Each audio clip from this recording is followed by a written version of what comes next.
என்னை வச்சு பல கட்டுக்கதைகள், பல கற்பனைகள். பாடா பானைக்கு பிறந்த பன்னி என்ன டேப்பே இல்லாம ரோட்ல அளக்குற ஆட்டிட்டு வந்து நிக்கிற. எத்தனை ஒரு பஞ்சாயத்தடா முடிச்சு வச்சு பாரு, நமக்காக அம்பட்டு பெண்ணும் பிள்ளை குட்டியோட வெயில்ல காத்து கிடக்குறாங்களே. என்னை வச்சு பல கட்டுக்கதைகள், பல கற்பனைகள், எவ்வளோ விஷயங்கள் நான் அப்படியே பார்த்துக்கிட்டே இருப்பேன். ஒன்று ஒன்றா சில விஷயங்கள் வந்து மனசுக்கு ரொம்ப ரொம்ப புண்படுத்தும். நான் ஒரு முளை கயிறு தருகிறேன், அதை வாங்கி கொண்டு போய் ஒத்த புளிய மரத்தில் தூக்கில் தொங்குங்கள். அந்த மாதிரி தான் போயிட்டு இருந்துச்சு 1.5 வருஷம். என்னடா என்னமோ பேதி போற மாதிரி சொல்ற. நான் கமெண்ட்ஸ்ல பார்த்துக்கிட்டே இருப்பேன், ஜாதி வெறி பிடிச்சவன். டேய் ஜாதி, நான் எந்த ஜாதியுமே தப்பா பேசலடா, எல்லாருமே ஒண்ணுதான். நீலாம் அட்வைஸ் பண்ற அளவுக்கு நான் ஆயிட்டேன் பாத்தியா, அதான் மச்சான் என்னால தாங்க முடியல. அதுல எந்த இதுவே மாற்றமும் கிடையாது. அவங்க உணர்வு தானே, எல்லாம் உணர்வு தான். இதுல எந்த தவறுமே கிடையாது. அவங்கள பாதுகாத்துக்கிறாங்க, குடும்பத்தை பாதுகாத்துக்கிறாங்க, அவ்வளவுதான். அடுத்த ஜென்மத்தில மனுஷனா போறங்கடா. நான் பத்திரிகையாளர்களை வந்து இன்னைக்கு வரைக்கும் சந்திக்கல. யார சொல்றான்? அதுக்கு ரீசன் என்னன்னா, கல்லால கண்ட இடத்துல அடிப்பாங்க. நான் வந்து ஒரு 100 படத்துக்கு மேல டிஸ்ட்ரிபியூஷன் பண்ணிருப்பேன், எவ்வளவு படங்கள் தயாரிச்சிருப்பேன், 40 படத்துக்கு மேல நடிச்சிருக்கேன். அதுக்கு என்னங்கிறப்ப அட கொஞ்சம் சும்மா இருயா, மனப்பாடம் பண்ணி ஓட்டிக்கிட்டு இருக்கேன். அந்த 15 வருஷத்துக்கான உழைப்பு எவ்வளவு பெரிய உழைப்பா இருக்கும்னு ஒருத்தவங்களுக்கு தெரியும். அடச்சி பரதேசி, அன்னைக்கு உதைக்கும் போது ஒண்ணுக்கு இருந்த பயதானடா நீ. எவ்வளவு நாள் நான் தூங்கி இருக்க மாட்டேன், அவ்வளவு பிசினஸ் போயிட்டு இருக்கு எனக்கு. அடடா, நாட்டுல இந்த தொழிலதிபர்கள் தொல்லை தாங்க முடியலப்பா. புண்ணாக்கி விக்கிறவன், குண்டோசி விக்கிறவன் தொழிலதிபர். எவ்வளவு பேர் எனக்கு தெரியாத அரசியல்வாதியே இந்தியால கிடையாது, இதுதான் உண்மை. நீ என்ன அவ்வளோ பெரிய அப்பாட்டாக்கிறா இல்ல, அவ்வளோ பெரிய அப்பாட்டாக்கிறான்னு கேக்குற. எல்லா கட்சியோட தலைவரும் எனக்கு நல்ல பண்பா இருக்காங்க, எல்லா கட்சியிலயும் எனக்கு நண்பர்கள் இருக்காங்க. சும்மனாஜி சொல்றான், மண்டையில பூரா களிமண்ணாக்கும் முட்டா பைய. என்னை பத்தி ஒரு தவறான விஷயம் நான் இன்னைக்கு வரைக்கும் பத்திரிகை இதெல்லாம் சந்திக்கல. டேய் களிமண்ணு மண்டையா, அங்க பார். ஆருத்ரா கோல்ட் நிறுவன மோசடி தொடர்பாக நடிகர் R.K. சுரேஷுக்கு தொடர்பு இருப்பதாக தெரிவிக்கப்பட்டுள்ளது. இது கிராபிக்ஸ் யாரோ மார்பிங் பண்ணிருக்காங்க. போய் சொல்றியா? நான் போய் சொல்லிக்க சாவுடா.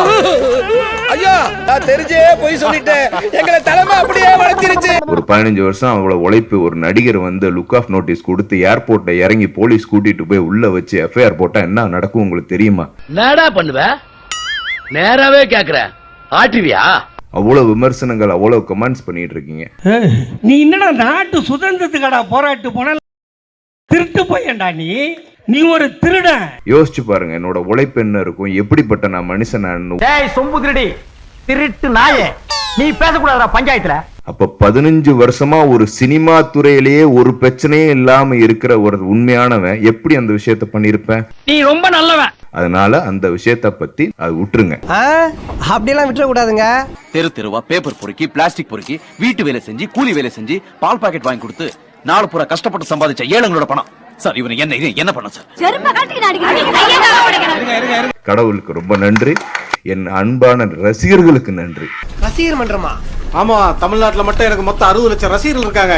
அது என்னமோ மெய்யால இருக்கிறானுங்க, ஆனா உன்னை ரசிக்கிறதுக்கு இல்ல, உன்னை கலாய்க்கிறதுக்கு வீட்டுல இருக்கிறானுங்க. சினிமா என்ன விட்டு போகுது, நான் சினிமா விட்டு போக மாட்டேன். அதுவே குத்துயிரும் கொலையுருமா இருக்கு, நீ அதை ஒரே அடியா கொன்று. சரி, இப்போ வந்து நம்ம காடு வெட்டிக்கு வருவோம். அப்ப நான் டீ சாப்பிட்டேன். இது வேற மேட்டரா? அப்படியே சொல்லுங்க ஐயா. காடு வெட்டு குரு, அந்த காடு வெட்டி வெட்டி பயிலா இருக்கு.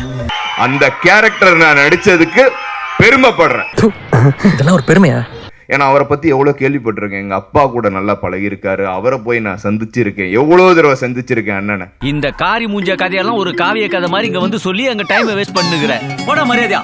சோ அப்படிப்பட்ட ஒரு பண்பானவர், ஒரு பாசமா என்ன அவர் பிடிக்கிறதே அந்த ஒரு ஸ்ட்ரென்த் அந்த அப்படி இருக்கும். சோ அதெல்லாம் மைண்ட்ல வச்சுட்டு தான் அந்த படம் ஃபுல்லாவே பண்ணேன் நான். உண்மையோட சிட்டியா நடிக்கிறேன். இல்ல சார், அப்படி சொல்லி திரிக்கிற பைத்தியமா நடிக்கிறார் சார். ஆயிட்டானா?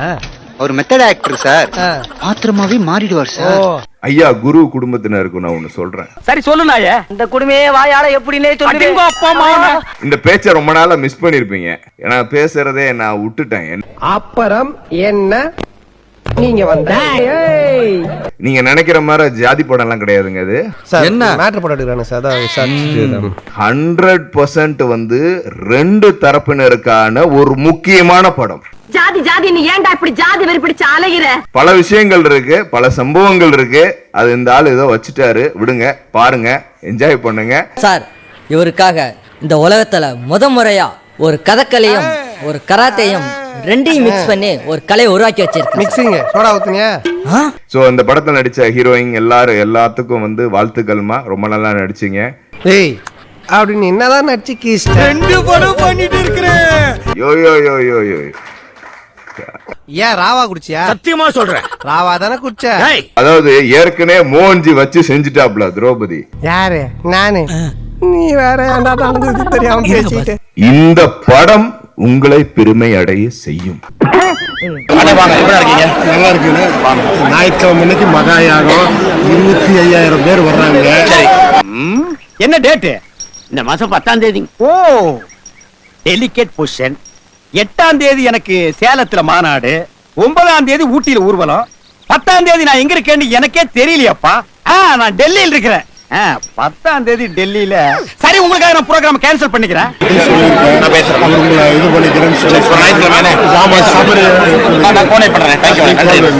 இன்னொரு விஷயம், எலெக்ஷன் வேற வரப்போகுது. எனக்கு மாலை போட்டு போட்டோ எடுத்து நல்லா அமகலப்படுத்தணும், தெரியுதா? சரி, ஓகே.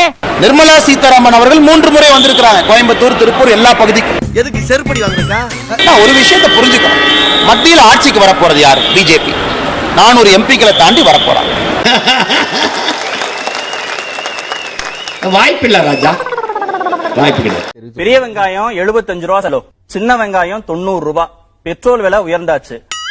வேலை இருக்குமா இருக்காதாங்கிற தினம் சந்தேகத்தோட தான் வேலைக்கு போக வேண்டியதா இருக்கு. வேலை நேரம் குறைச்சிட்டாங்க. 9 மணி நேரமாக வேலை நேரத்தை உயர்த்தணும்னு தொழிலாளர் நல அமைச்சகம் பரிந்துரை செய்திருக்கிறது. ஒவ்வொரு நாளையும் கடத்துறதே சாமானிய மனிதனுக்கு பிரச்சனையா இருக்கு. அடிப்படை தேவைகள் நிறைவேற்றிக் கொள்ள கூட சிரமப்பட வேண்டியதா இருக்கு. எங்க பார்த்தாலும் வேலை இல்லைங்கிற பிரச்சனை. இன்போசிஸ்ல 10,000 பேரை தூக்க போறாங்கன்னு செய்திகள் வருது. எல்லாமே கேட்கவே பயங்கரமா இருக்கு. எல்லாருமே மிட் ஏஜ்ல இருக்கிறாங்க. வேலை போனா அடுத்த வேலைக்கு சோத்துக்கு என்ன பண்ணுவாங்கன்னு தெரியல. அவ்வளவு பிரச்சனைகள் நாட்டுல இருக்கிற போது திருவள்ளுவர் இந்த மதத்தை சேர்ந்தவர், நாங்க காவி உடை போடுறோம், ஏற்கனவே அவருக்கு வந்து அப்படிதான் இருந்துச்சு, இதை மாத்துனாங்க. இதெல்லாம் எதுக்கு? இதெல்லாம் என்ன செய்ய போகுது? என்ன மாத்த போகுது? ஒருவேளை சோத்துக்கு இதெல்லாம் ஆகுமா? என்ன உங்களுடைய நோக்கம் என்ன? புரியலே.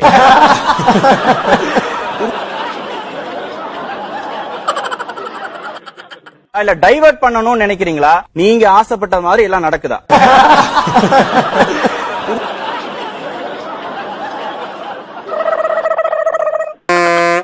ஸ்டார்ட் பண்ணு.